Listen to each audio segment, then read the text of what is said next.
بسم الله الرحمن الرحيم لا حول ولا قوة إلا بالله العلي العظيم الحمد لله رب العالمين وصلى الله على سيدنا ونبينا أبي القاسم المصطفى محمد وآله الطيبين الطاهرين لا سيما بقية الله في الأراضين جل الله تعالى فرجه الشريف اللهم أخرجني من ظلمات الوهم وأكرمني بنور الفهم اللهم افتح علينا أبواب رحمتك وانشر علينا خزائن علومك برحمتك يا أرحم الراحمين. Alhamdulillah, we have tawfiq to continue our study of Kashf al-Murad. As you remember, we discussed chapter 1 and then just started chapter 2, which is about Allah's attributes. The very first attribute of Allah that Khaja Rahmatullah alayh studies here is في أنه تعالى قادر, about the fact that Allah subhanahu wa ta'ala has power. He is able to do things as He decides.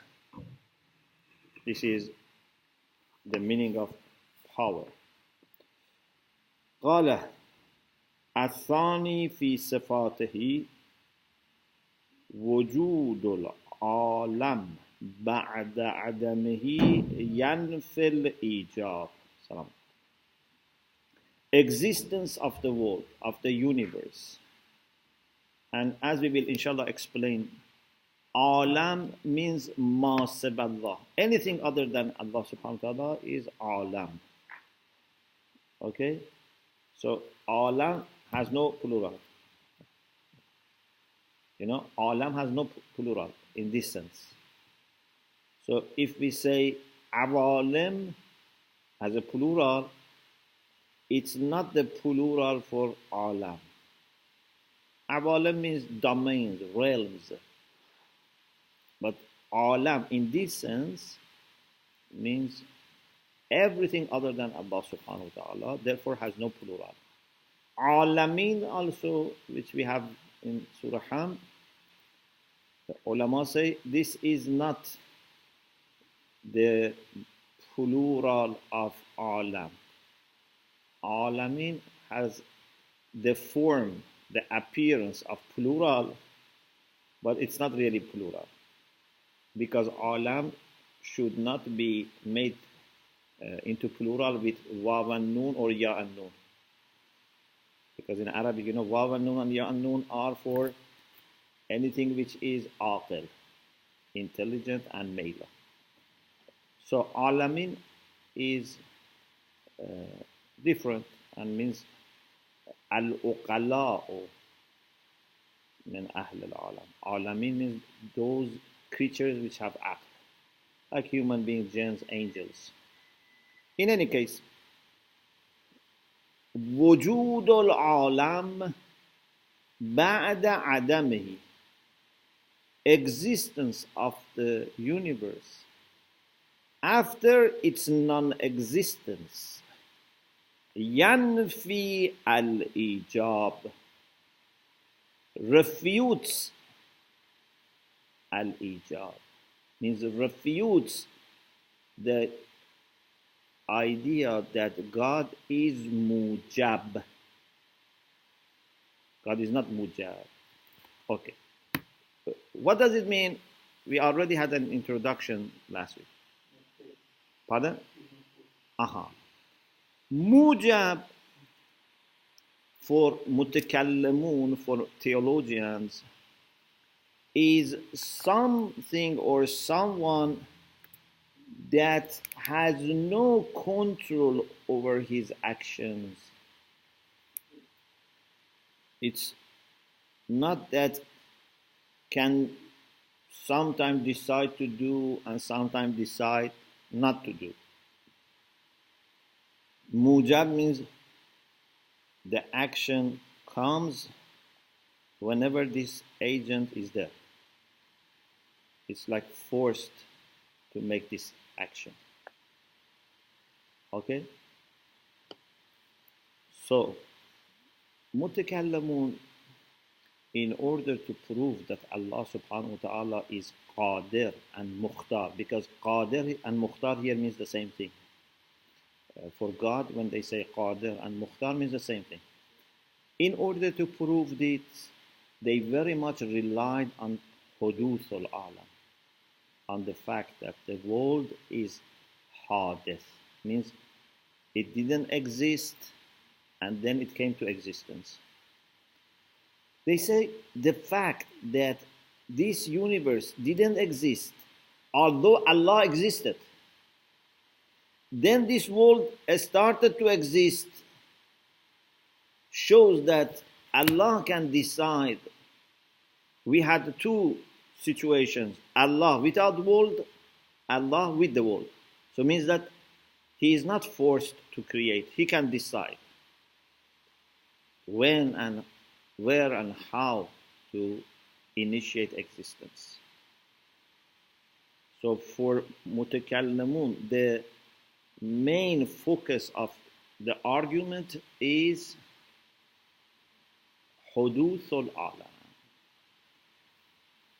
If something has always been there,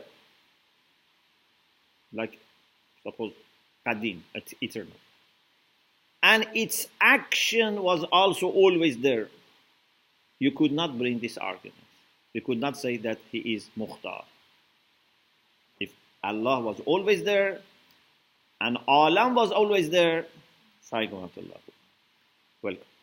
And Alam was always there, we could not say Allah is Mukhtar, because this very much is compatible with being Mujab. Or if Allah was Hadith and Alam was also Hadith, unless of course the duration was different. For example, Allah was Hadith for a longer period and Alam was Hadith afterwards, still you could use this as an argument, say He is not Mujab. But we know that He is Qadim, He is eternal. So the only way for mutakallamin to prove that Alam, to prove that Allah is not Mujab, is to say Alam is Hadith or Muhtath, and therefore Allah is not Mujab. This is, of course, for mutakallamun in early centuries, because for 5, 6, maybe 7 centuries, almost every mutakallim was saying al-alamu hadith. Philosophers used to have the idea that al-alamu qadim. Okay, let's see what Allama says. I try to explain once when I am translating what Khaja says, although I could just translate, but I try to expand a little bit, and then when Allama says, so that 2-3 times we mention the argument, so that inshallah will be established. So I hope the text of the Khaja is clear. وجود العالم بعد عدمه ينفي الإيجاب, existence of the world after its non-existence refutes the idea of Ijab. Ijab means being mujab, means being forced to do things, not having ability to choose, not having will. أقول. Who says أقول? الإمام الحلي رحمة الله. لما فرغ من البحث عن الدلالة على وجود الصانع تعالى. After Khaja rahmatullah alayh, faragha means after he finished. Yeah, faragh means to complete. فَإِذَا فَرَغْتَ فَانْصَبْ. Okay, we say faragh tahsil, for example, in those who graduate. لما فرغ من البحث عن الدلالة على وجود الصانع. After he completed and finished the discussion about what? About الدلالة على وجود الصانع. Argument for existence of creator. This was the first chapter.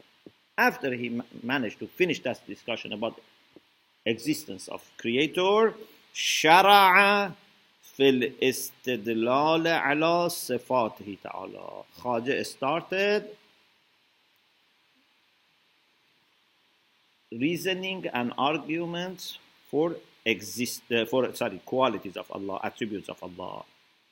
وابتدأ بالقدرة.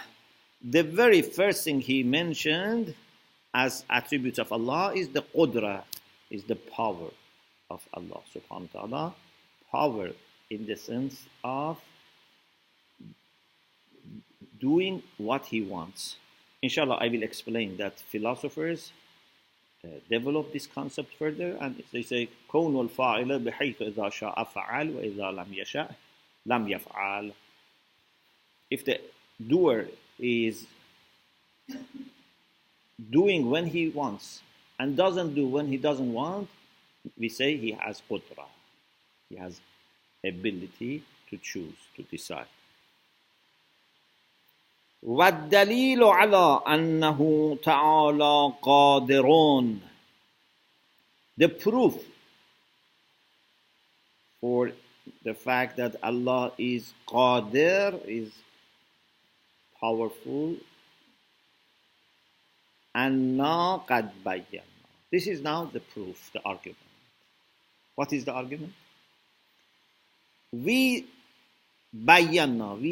explained before. Not, of course, in the section that we just started. In the past, there is a discussion about حدوث in the same book. And perhaps al-Hilli is referring to that discussion about حدوث in the past. أن العالم حادث. We have said that alam is حادث. فالمؤثر فيه. So, the one that has influence and impact on the universe. You know, mu'athir means the one who has athar, the one who has effect, means the cause. If you remember when we were talking about Tawhid Af'ali in previous courses on Aqaid, we said philosophers and Shia theologians, they say لا مؤثر في الوجود إلا الله. لا مؤثر في الوجود إلا الله means there is no one who can have any impact in the world of existence except Allah. Means He's the only one who is the cause for existence. Anything should finally end with Him. Under Him it's okay, but not independent from Allah subhanahu wa ta'ala. So, al-mu'athiru fi means in what? Fil alam. What has ta'athir, what has impact, influence, means what causes the universe. In kana mujaban. If that thing which creates the universe was mujab, and universe is hadith, so that thing must also be hadith. Lazima حدوثه. Okay? If the effect is hadith and the doer was mujab, means whenever the doer was there, this was there. So this is hadith, the doer must be also hadith. Or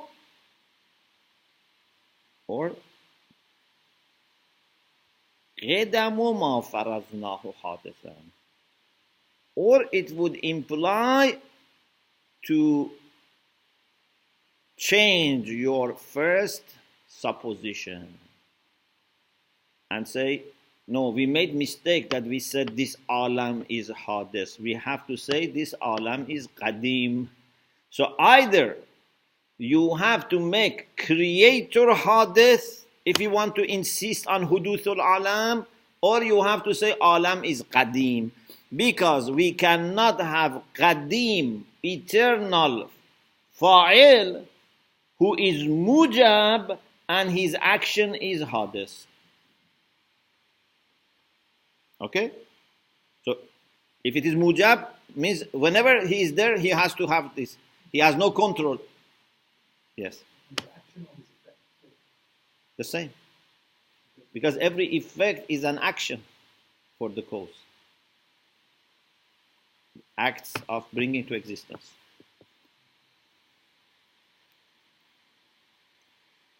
لازم حدوثه means it would imply حدوث of what? Of مؤثر, of cause, of doer, which is God here. أو قدم ما فرضناه حادثا, or it would imply eternity of what we supposed to be حادث, which is العالم. We suppose that عالم is حادث. أعني العالم. والتالي بقسميه باطل. You know, this is جمله شرطی قیاس استثنایی, sorry, اقترانی. We say if P then Q, but not Q, so not P. Yeah? ينتج في الشرطي الاتصالي وضع المقدم ورفع التالي. There are two ways to make arguments. You say if P then Q. So either you have to say P exists then Q exists, or you say Q doesn't exist, so it means that P also doesn't exist. Okay? والتالي بقسميه باطل means حدوث المؤثر باطل قدم العالم أيضا باطل, so المؤثر ليس موجبا. Because if there was mujab, they must be the same. Either both have to be hadith, or both have to be qadim. Bayan al-mulazam. Why there is such a correlation that if God was mujab, he must be hadith, or alam must be qadim? Why there is such a correlation? أن المؤثر الموجب يستحيل تخلف أثره عن. If مؤثر, if the cause, if the one who has impact, who brings to existence in this case, is mujab, is empty, is without power, يستحيل تخلف أثره عن. It's impossible that his effect would not be with him. If he is there, his effect must be there. For example, can you have water without wetness? No. So it means water has no power over wetness. Can you have sugar without sweetness? No. So it means it's mujab. There is no irada. There is no will here. There is no ikhtiyar here.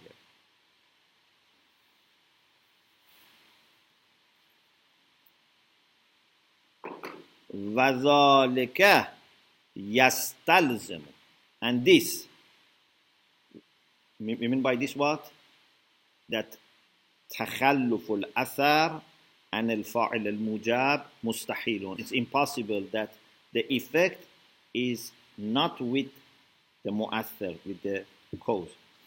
This يستلزم, this would imply إما قدم العالم, either you have to say alam is eternal, وقد فرضناه حادثا, although we have supposed that it is حادث, because according to متكلمين العالم حادث.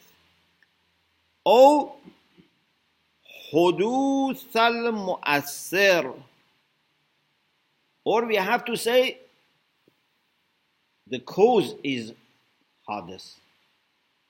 Allah is حادث, which is not the case. Okay? وَيَلْزَمُ التَّسَلْسُلِ. If we say the mu'assir is حادث, then this حادث needs another thing to create it, and if that is also حادث, it needs another thing. Finally, it must reach somewhere, otherwise it will be tasalsul, endless regression. فَظَهَرَ. So it became clear أَنَّ الْمُؤَثِّرَ لِلْعَالَمِ قَادِرٌ مُخْتَارٌ. So the one who has created this universe is capable and free. It has irada, it has power. Okay. I am sure now this question comes to your mind, that we didn't accept حدوث العالم. They said, according to philosophers and according to mutakallimin, after especially Khajeh, Alam is not hadith. So why he says here, Allama says, Al-Alam is hadith. This is why I told you, please refresh yourself with the concept of حدوث zamani and حدوث zati. According to mutakallimin, before accepting the idea of the philosophers, which is that this world, the creation, we are not saying every single thing in this world, but means the whole creation, at least angels, at least أقول, intellects, they are eternal. So according to them, how we can make this argument? If Allah has always been there, and we have always had also some creation.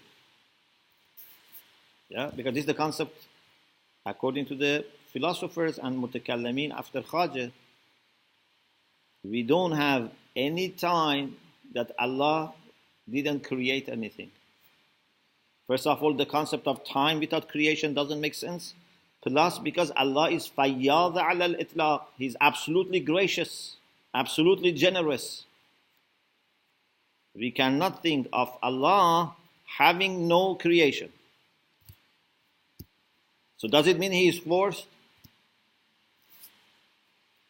What should we do? Pardon? So, for philosophers, what makes Allah subhanahu wa ta'ala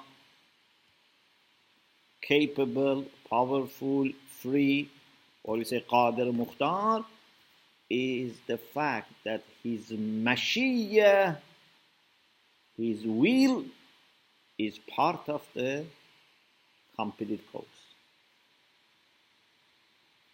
Those things that you say they are fa'il mujab, like for example water, like I don't know, sweetness of sugar, you know, they don't have mashiyah, they don't have will. But Allah has will. But His will is eternal. You cannot say because His will is eternal, He has no will. So, mutakallimun in the past, who were emphasizing on حدوث zamani, temporal createdness, they used to say we need God as wajibul wujud, plus will, plus حدوث. This must not be, the will must not be eternal. God can be eternal, but His will must not be eternal. We say God is eternal and He can have eternal will as well. What makes Him free, what makes Him Mukhtar and Qadr is the fact that He has mashiyah, He has will. إِذَا شَاءَ فَعَلَ وَإِذَا لَمْ يَشَأْ لَمْ يَفْعَلْ. You tell me, if God decides to do something, isn't this enough to say that He is Mukhtar? He decides, He wills to do something and does it. Yes, if His will was not always there, it's easier for you to understand.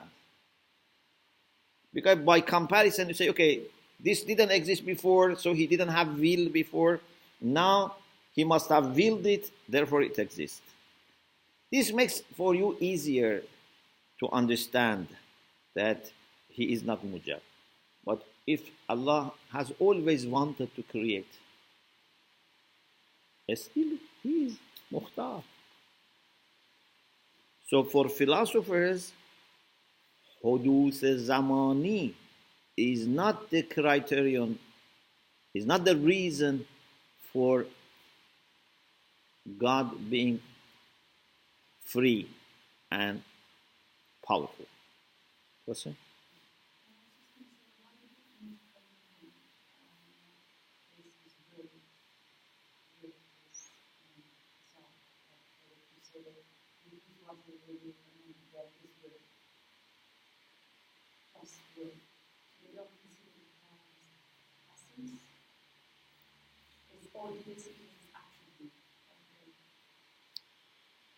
No, they accept that God has will, but they say that will has to be hadith, otherwise he is mujab.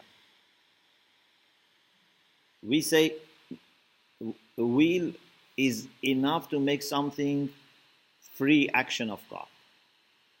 If will is eternal, it means that God in eternity has made this free action. If will is not eternal, means that God at certain time decided to do this. But in both cases, he is not forced.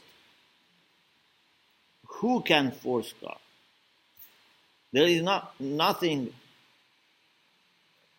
unless it is creation of God, because we don't have any other God who is independent from him. Even if there was another God, could not have influence on him. Even supposedly we have two wajibul wujud, each of them is independent. And anything that exists comes from him. How can they influence him?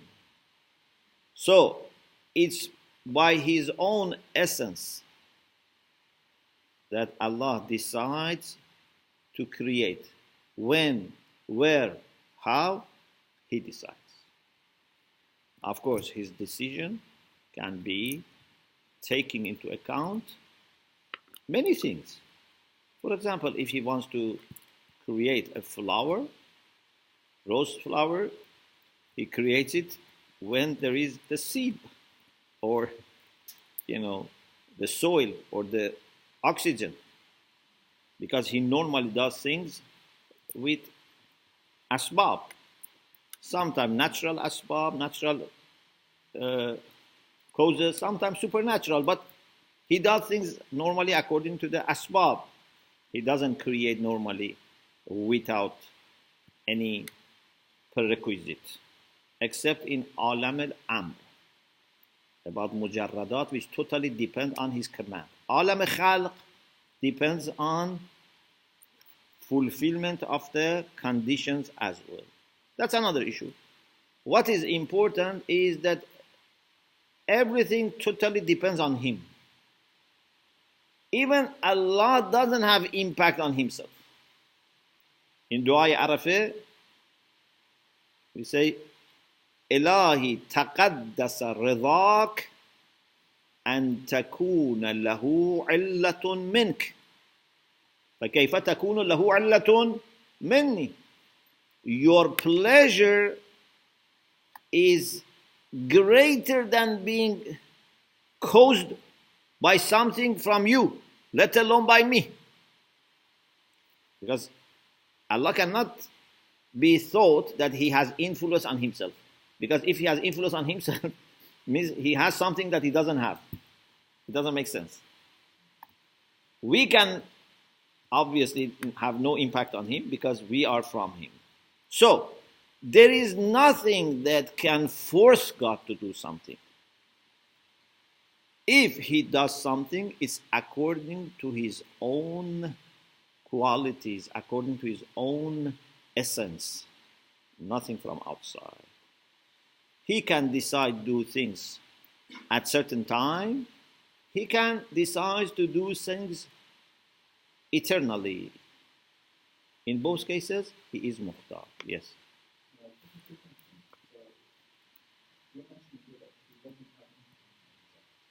Yes. But at the same time, you're saying that it's within his essence to be just. It cannot be unjust. So here, this is your analysis. Yes, superficially, it seems contradictory. On the surface of it, it seems to be a contradiction. He must be influenced. But it's not influencing himself. This is analysis. This is tahleel. So you say God is perfect, so he cannot be imperfect. It's not that we say he doesn't have the power. We are analyzing the meaning of being perfect. We are trying to bring all the implications from being wajibul wujud. Not that we are forcing him. If God does not do zulm, it's not that because he doesn't have the power to do zulm. It's because zulm doesn't match his essence. If you understand who is God, you understand that zulm cannot come from him. Not that someone stops him. He is not such a person. And this, in the Quran, sometimes Allah uses this language. وَمَا كُنَّا مُعَذِّبِينَ. We are not such that we do, for example, we punish without sending messenger, for example. We are not such, yeah?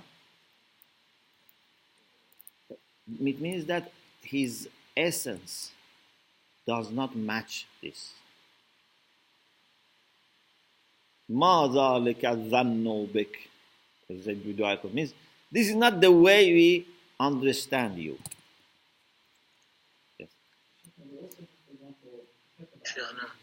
Yes. I'm not sure if it's the right time to ask. Should I ask? There is another question, inshallah, I come back to you. No problem. Yes. Yeah. Yes. Yes. Yes. So when we also say that he does not influence himself. Yes. How does that explain, for example, that his mercy precedes his anger? That's something غضب is صفات فعل. Mercy, you can have it different way, depending on how you interpret it. But Qadab is certainly Sifat al-Fi'l. So what we are talking about is not a change in his essence. For example, if someone commits a sin, Allah would be displeased with him. If he repents, then Allah will be pleased with him. Does it mean that he has changed? No. We said this is Sifat al-Fi'l. Means only his relation with Allah has changed.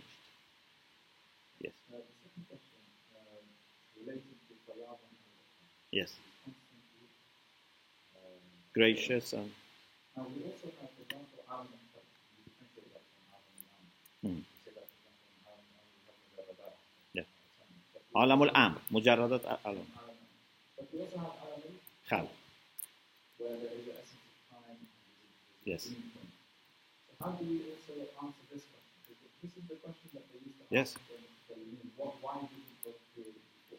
So. The same question could be asked about Alam al-Khalq. Why didn't God create Alam al-Khalq before, even if it is Alam al-Am? According to whom?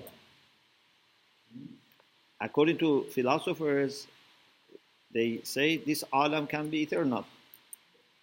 Even alam al-Khalq as a whole can be eternal. There is no problem. Of course, you don't need to say that because, for example, Mullah Sadra himself, according to Harakat al-Juhari, may say the alam al-Khalq is also not eternal. Although it is true that there is no time that it didn't exist, but it can be a certain time, for example, 1 trillion years. But it has a time frame. But you can also say it's eternal. What is important is that Allah is anyway fayyada ala al-itlaq, absolutely gracious. If there is any limitation, it comes from the container, from the receiver. You know, in philosophy course we had this example. For example, Niagara Falls. All you can say it's not all, of course, infinite, but it's like infinite water. But someone takes 1 cup of water, one takes a gallon of water, one a tank of water. But water is there. You can take as much as you like. Allah is absolutely gracious, but how much comes to this world and then inside different parts of this world is very much limited, not because He is limited, because capacity is limited. But the starting point, the question arises is that if He is the Yahweh al-Islam, why the starting point is now and not 2 trillion years before this time? What caused Him to create Adam at this point and not before? I said, according to philosophers, there is no need to say there was a beginning. Yes. Yeah. Some say that it has a beginning. They say it means that this one has a certain lifespan. It cannot have more than this. And when this finishes, maybe another one will be created. But anyway, it has no kind of sign of restriction in Allah subhanahu wa ta'ala. It's a restriction in this world. Like, for example, just as analogy, suppose there is a tree that every year for a certain time has fruits. These fruits go, then next year has the fruits. Then again, this is not the problem of the tree. It's the problem of these fruits that can only be in a certain season. They come and go, they come and go. Maybe this physical world repeats many, many times. What is important is that as far as Allah is concerned, there is no limit in His graciousness. Abu Hussein, you have a question? Yes, definitely. So I wanted to ask about the point that you mentioned with regards to the fact that if the world was eternal, yes, it's not one. There could be 2 ways of explaining it. One way of explaining it is that its cause is also eternal, and mujab, and actually forced. But the other way of seeing it is that it could be eternal, but it has will. So now we need to prove why is it that we're choosing that God is eternal and has will, because this argument hasn't really shown us that yet. We have not been able to prove that God is eternal and has will, because it could either be that He's forced, and therefore this is His cause, so according, or that He has eternal will. So how do we prove that He has eternal will? So according to philosophers, we don't need to prove this based on حدوث, that Alam didn't exist and now because it exists, so God has will. We say, let's understand the way wajibul wujud creates. Can there be anything to force wajibul wujud? There's nothing to force him, nothing outside, even himself does not have any influence on himself. His creatures cannot have any influence on him. Whatever he does is based on his mashiyah. Mashiyah can be eternal. He can decide to do things eternally. He can decide to do things in a certain time. In all circumstances, these come from him, purely, simply from him. There is nothing to make him force. And he has understanding of what he does. So he is a free agent, free actor or doer. Thank you so much. You're welcome. But there are lots of still points that Khaja himself mentions as objections that people may raise. Yes? Talking about Sophia, the philosophers who believe that al has a starting point. They, when we think Egypt, they said that Allah created from a second day. But they believe in eternity of part of creation. So the create. No, you say philosophers. The philosophers, yes. to this point, the Alim they give the same answer that you asked me. Why did Allah create at this point? Not because they say for wisdom that He has. He started Alim at this point. This is exactly what Mutakallimin said for all of them. Yeah, the problem with Mutakallimin is they limit it to this. Mutakallimin cannot understand how we can have eternal creation. Mutakallimin, all generations. They refuse the idea of Fayyadun ala al-Islam. So the question is about being Fayyad ala al-Islam. They may not refute it, but they don't really do justice to it. This concept of Fayyadun ala al-Islam, and it must be this way. Why can't we say that He exists as a family, like the old communities? He exists as a family. And then at a certain point, He began to create. What is certain point? No, Then it becomes just like it becomes without any preference. It becomes tarjih bila murajjih, because there is nothing other than God. Why God should all of a sudden decide to do something? We say God is always gracious, and if there is opportunity, He does it. Why you say no? In order to prove that He's in charge, first He must not do something, and then at a certain time He starts doing things without being any difference between previous time and this time. It makes it arbitrary. leaving your power aside, because like you explained very clearly, in both cases, it's clear to prove that He has will. That is part of but the issue here is about Fayyadun ala al-Islam. This point in particular. How is this proven? Do we have like a specific discourse just on this point? Because we could also take the argument of the that is not Fayyadun ala al-Islam. Because in philosophy, if you remember, one of the very important principles we had was واجب الوجود بالذات واجب من جميع الجهات. This is very important philosophically. When something is necessary being, everything that can be possibly an action or quality of it must be necessarily there. Or they say there is no waiting condition, there is no حالة منتظرة لواجب الوجود. واجب الوجود بالذات واجب من جميع الجهات. If God can do something or can have something, He would have it and He would do it. If there is any change, it must not be about God. It must be inside what is created.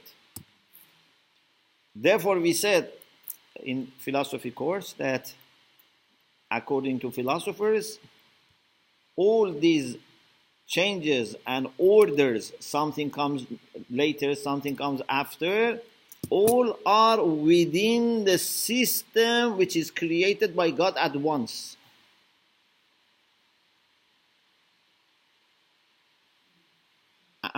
Allah's affair is only one. إنما أمرنا واحد. So, for philosophers, حدوث زمانی, temporal createdness, is not something that is needed. So that we can say, if this is there, God is mukhtar, otherwise He is not mukhtar.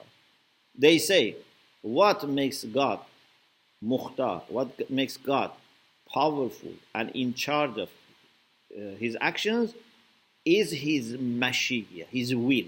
His will can be eternal. His creation can be eternal. But still He is not mujab, because He is not under influence of anything. Even He is not under influence of Himself. Okay. Then an objection may be raised. The objection is, someone may say, maybe God was mujab and created something, and that thing created the world which is hadith. There is a wasita, there is a medium, there is something between God and the world. God was mujab, so created that thing eternally, but that thing created alam hadith. Khaja to refute this, because as we said, Khaja speaks very briefly.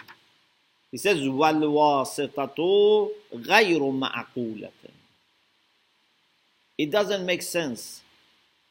It's not understandable to say that there is wasita. There is something that happened or occurred between God and the universe. Because we said universe is Masav Allah. Anything other than God is creation of God. Therefore, when we say alam is hadith, according to them, means there can be nothing which is not hadith. Anything other than God is alam, and alam is hadith. So you cannot bring something in between God and the universe. أقول, al-Hilli explains this.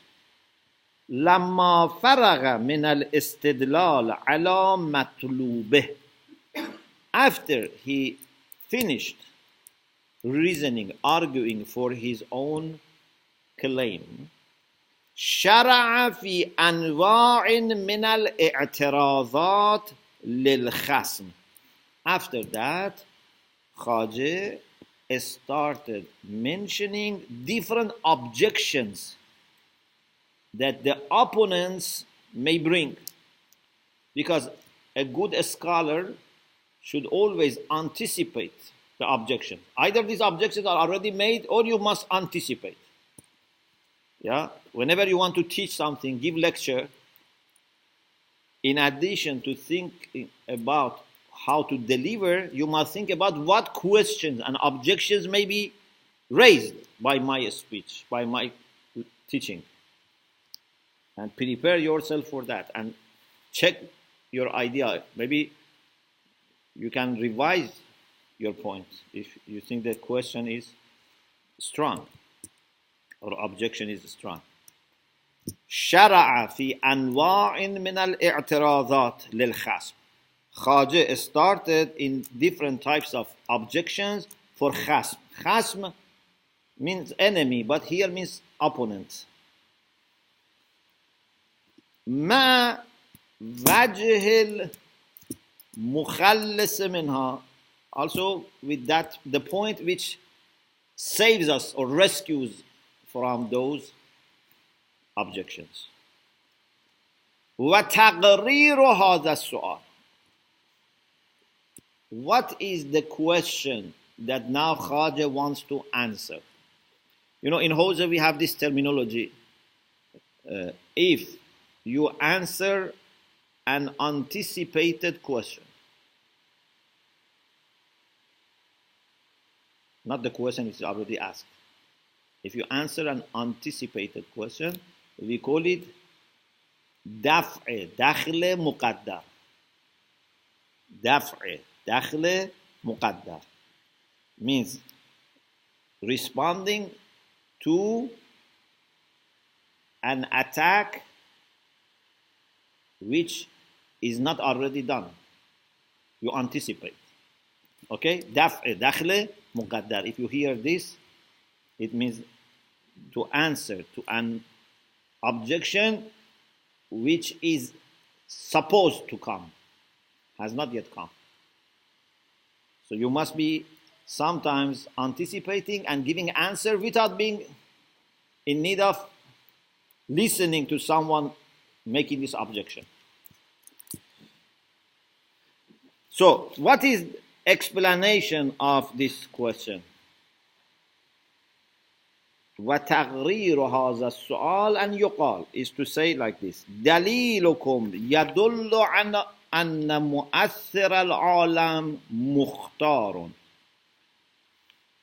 The person who might ask would say, your proof, your argument shows that مؤثر, the one who has created this world, is mukhtar, is free. But ليس يدل على أن الواجب مختار. But it doesn't prove that necessary being is mukhtar.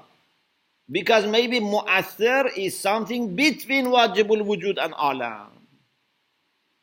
Mu'athir is mukhtar, but maybe God is not mu'athir. Maybe God created something and that created the world. بل جاز أن يكون الواجب تعالى. Please be very careful. This sentence is a little bit problematic. And there are two ways that in different versions of tajrid are there. Ayatollah Hassan Zada Amuli has a good footnote here. So please be careful how I read it. جاز أن يكون الواجب تعالى موجبا لذاته معلولا يؤثر في العالم. This is one way of reading this, according to some versions. The second is جاز أن يكون الواجب تعالى موجبا لذاته له معلول يؤثر في العالم. So two ways. جاز أن يكون الواجب تعالى موجبا لذاته معلولا يؤثر في العالم. or جاز أن يكون الواجب تعالى موجبا لذاته له معلول يؤثر في العالم. And the meaning is the same. It is possible. This is the opponent's objection. He says it's possible that necessary being is mujab, means it is forced, or is forcing a ma'lul for itself, an effect for itself, يؤثر في العالم, which makes the world. So God creates something and that creates the world.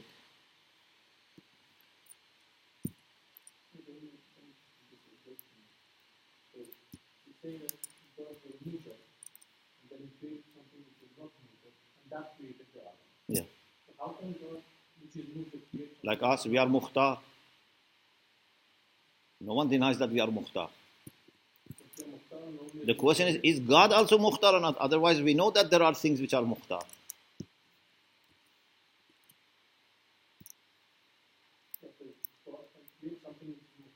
But he himself is not mukhtar. Why doesn't it make sense? Because of what we said. So you have to prove it. So we proved it in this way.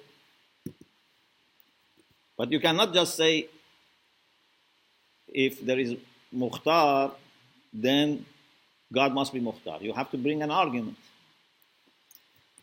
So, this is the objection. The person who doesn't agree with us may say, this question is not necessarily said, but Khaja Nasir has anticipated this question. Okay? If someone says, maybe God created something and that thing is mukhtar, that thing created the universe which is hadith. What is the answer to this question? وَتَقْرِيرُ الْجَوَابِ أَنَّ هَذِهِ الْوَاسِطَةِ غَيْرُ مَعْقُولَةٍ. To have something between God and the universe is not understandable. It doesn't make sense. Why? Because alam is everything other than God. And we said everything other than God is hadith. According to those earlier mutakallimin, hadith zamani. According to later ones, hadith zati. Everything other than God is hadith. So this wasita is also part of alam and it is hadith. لأننا قد بينا حدوث العالم بجملته وأجزائه. We have said before, explained before, that the world as a whole, with all its parts, is حادث. Means has a history in non-existence. It was preceded by non-existence. وَالْمَعْنِي بِالْعَالَمِ, and what is meant by alam, كُلُّ مَوْجُودٍ سِوَى اللَّهِ. Every being other than God is alam, is part of the universe. وَثُبُوتُ وَاسِطَ بَيْنَ ذَاتِ اللَّهِ تَعَالَى وَبَيْنَ مَا سِوَاهُ غَيْرُ مَعْقُولٍ. And to say, we have God, and then alam, which is everything other than God, and still we have something between God and everything other than God. It doesn't make sense. So, this is the first objection. There are other objections that Khaja answers. Inshallah, we discuss it next week. Alhamdulillah, Rabbil Alameen. Yes.